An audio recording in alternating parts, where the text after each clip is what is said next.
एका शहरात रमेश नावाचा एक अतिशय श्रीमंत व्यापारी राहत होता. मोठं घर, भरपूर पैसा आणि समाजात मान सगळं त्याच्याकडे होतं. पण एक गोष्ट मात्र तो कायम दुर्लक्ष करत असे, आपलं आरोग्य. दिवस रात्र काम, तणाव, अनियमित जेवण आणि झोपेचा अभाव यामुळे हळूहळू त्याचं शरीर थकू लागलं.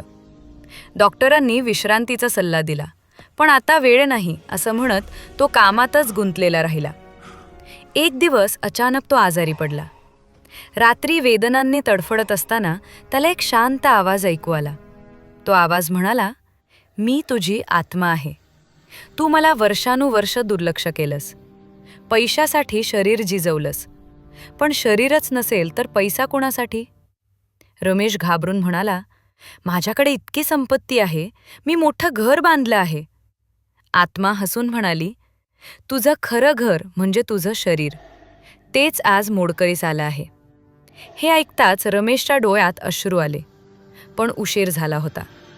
तात्पर्य: शरीर व चांगले आरोग्य हीच खरी आणि सर्वात मोठी संपत्ती आहे.